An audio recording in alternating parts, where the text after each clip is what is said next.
ও আপনি ফ্রিজ নিয়ে এসেছেন? জি স্যার। কিন্তু এই ফ্রিজ তো আমি রাখতে পারবো না। কিন্তু কেন? আসলে যিনি ডোনেট করছিলেন ওনার একটা সমস্যার কারণে এখন উনি টাকা দিতে পারবেন না। ও আচ্ছা। স্যার আমাকে কপালে আর ফ্রিজ নাই।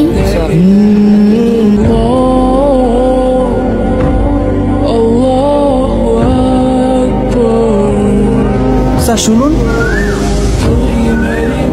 জি বলুন। এতগুলো বাচ্চার মনে কষ্ট দিয়ে এই ফ্রিজ আমি ফেরত দিতে পারবো না। কিন্তু টাকা? ওটা নিয়ে ভাববেন না, আমি দেখে নেব।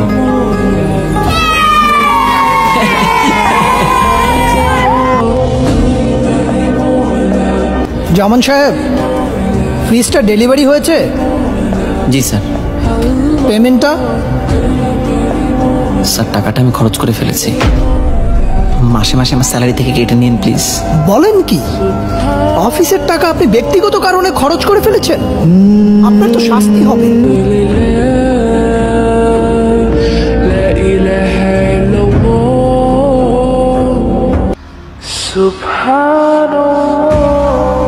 জামান সাহেব। জি স্যার। আপনাকে তো হেড অফিসে ডেকেছে, কালই ঢাকায় চলে যান। কেন স্যার? যে এই কাজ করেছেন, না ডেকে উপায় আছে? যান যান।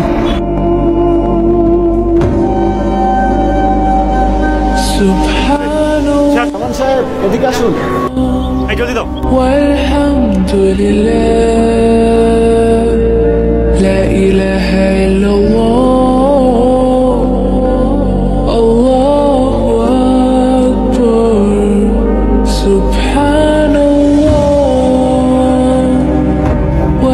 স্যার আসতে পারি?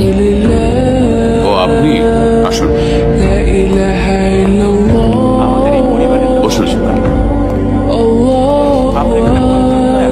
আপনি এই কাজটা কিভাবে করলেন? স্যার আমি নিরুপায় হয়েই কাজটা করেছি স্যার। আপনি তো একটা মহৎ কাজ করেছেন। কি? আপনি এটা দেখেছেন? কিন্তু স্যার ওনার ব্যক্তিগত কারণে উনি তা দিতে পারেননি। তখন ডেলিভারি দিতে আসা ওয়ালটনের সেলসম্যান টাকা না নিয়েই আমাদের একটা ফ্রিজ উপহার দেয়। এই ফ্রিজটা যে আমাদের কি উপকারে এসেছে আমরা তা ঠিক বলে বোঝাতে পারবো না। আমরা সত্যি কৃতজ্ঞ এবং আপনাকে অসংখ্য সালাম। আপনার এই মহৎ কাজের জন্য ওয়ালটন আপনাকে প্রমোশন ও ইনক্রিমেন্ট প্রদান করেছে।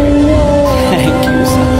এবং যে রেফ্রিজারেটরটি আপনাদেরকে দিয়ে এসেছেন সেটি ওয়ালটনের পক্ষ থেকে উপহার হিসেবে ওদেরকে দেওয়া হয়েছে। We are really proud of you.